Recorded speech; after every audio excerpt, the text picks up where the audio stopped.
So Thomas, welcome. So nice to have you here. Thank you, Soren. So I was wondering if we could hear from you. How do you describe your work? If somebody, you meet somebody in the elevator and they ask you what you do, what do you find? Don't answer. You don't answer. It's too short. Yeah. So basically, we're dealing with human and spiritual development, and but kind of my work, because it started off in Europe and in Germany strongly, brought me to see like kind of a phenomenon at the beginning that's like collective, what I call today collective trauma eruptions. And then it happened again and again and again, and so we do personal and spiritual development work, but actually life brought me to study that phenomenon until I kind of started to understand, oh wow, actually trauma is not just a personal thing, there's a collective dimension to trauma that we all have been more or less been born into. And can you talk about how you began to see that in different parts of the world? Yeah, first of all, I started off in Germany, and then I started to work with people that were kind of on the side of the German side of the Holocaust, on the Israeli side of the Holocaust, and then I went to Latin America, to the US, to Asia, and to different parts in the world, and I saw actually a similar process happening that I thought, wow, that's fundamental for us understanding spiritual practice. And that's fundamental for us to understand the level of disembodiment in our society. And then I thought, wow, because I started off as a medical student. When I was 26, I left it. I went to a 4-year meditation retreat.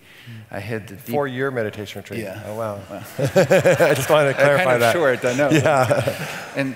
And then I came back, and then another spiritual teacher saw me, and I started to teach, and it opened the door. My groups grew pretty quickly and around the world. And then in my retreats, I saw that, and then I thought, oh wow, there's something to the dimension of trauma that is super important to us, because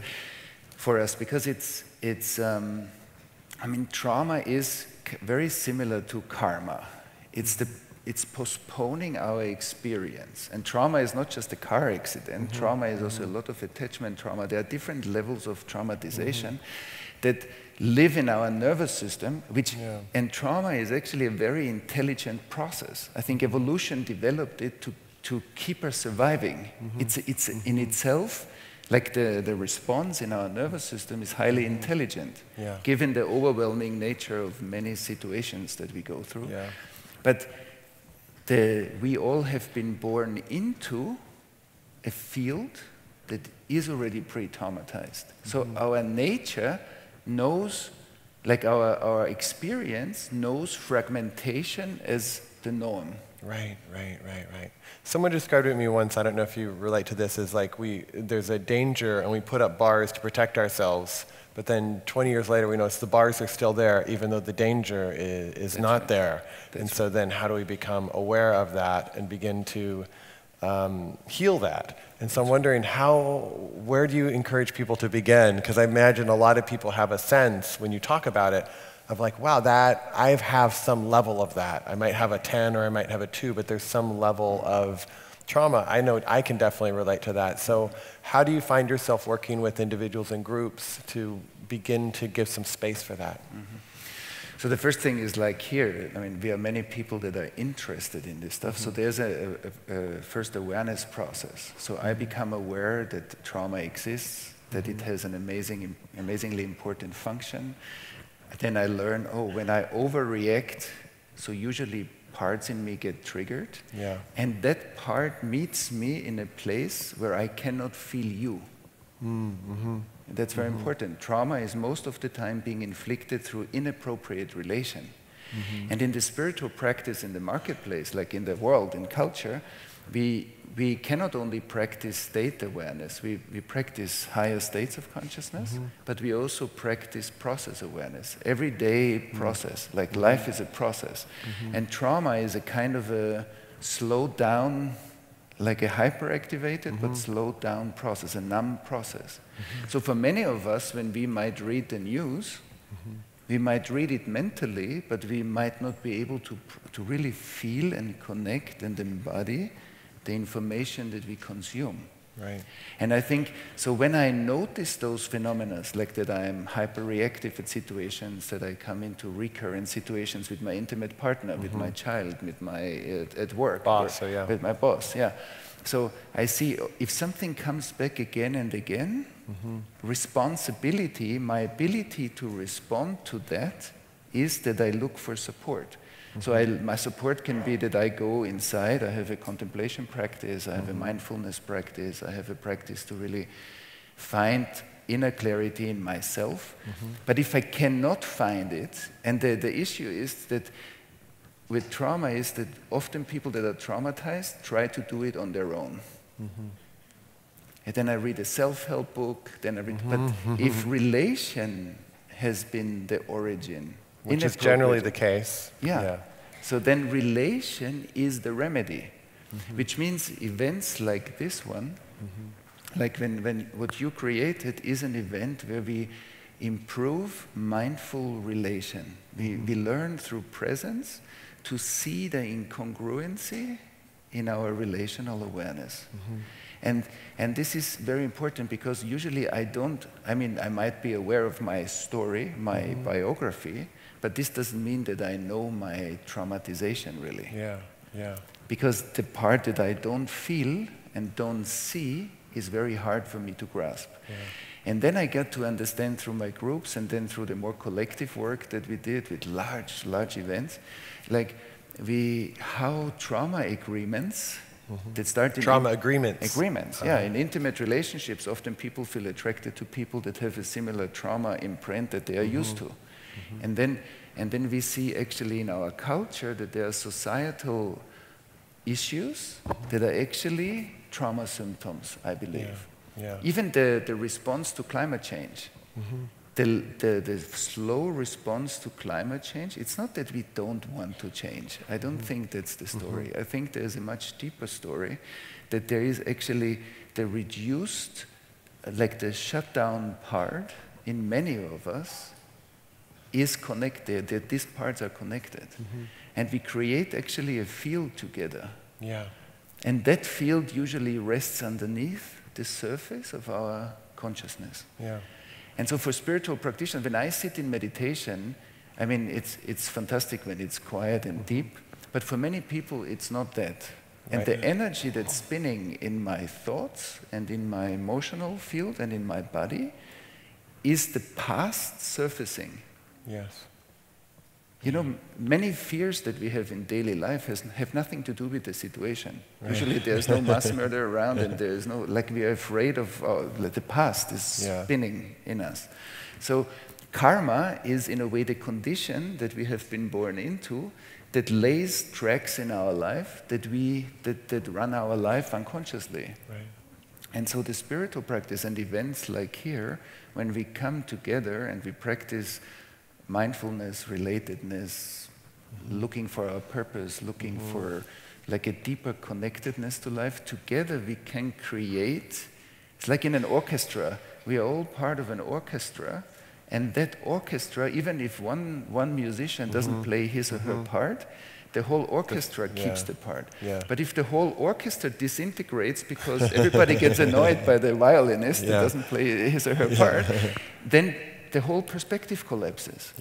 And so why am I so much, because my original work was not dealing with collective trauma, but because I've got exposed to it so often by life, I thought, wow, when climate change hits us harder, and it's gonna come somehow, and that is not being taken care of, that can be a pretty destructive process. Because, Well, I was remembering something that Ram Dass said. He said, if you think you're enlightened, go home and spend a few weeks with your parents. and so I wanted to know if the relational part, when you say that trauma often happens relationally and the healing is part relationally, do you feel like that is working with somebody, or is that paying attention to your relationships and noticing who you're exiling or how you're getting triggered, or both? All of it. All of it. And it's a big thing because I'm dealing with something that I don't see and I only see through symptoms.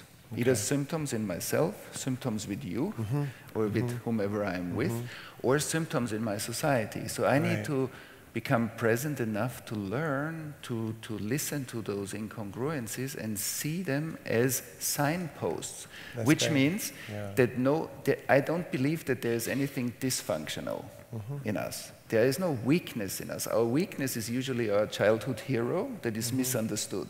You know, like that's a great T-shirt. I want to have a T-shirt that says, my weakness is just my childhood hero, not understood.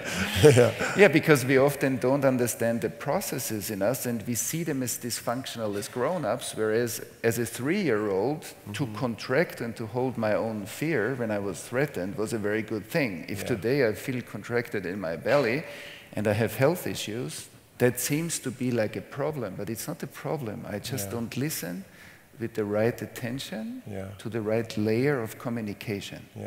And so that's why we do a lot of relational work in order to surface those incongruencies. And it's amazing, like the capacities that we have in our nervous system are extraordinary.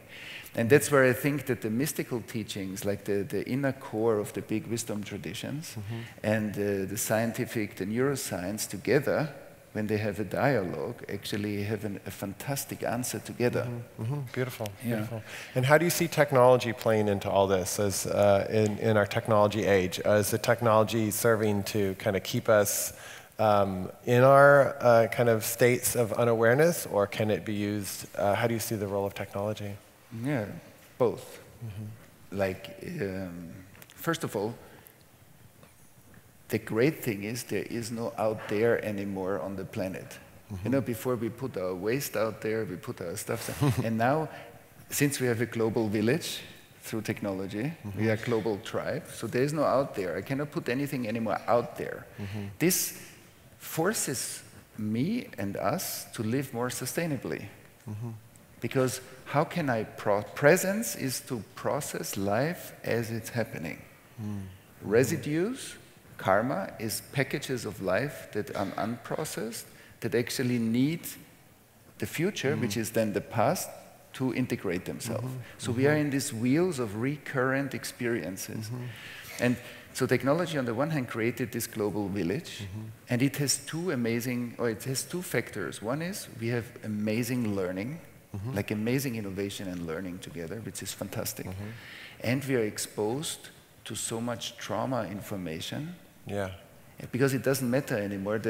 What happens in my backyard and what happens on the other side of the world appears on my mobile phone very quickly if I want to.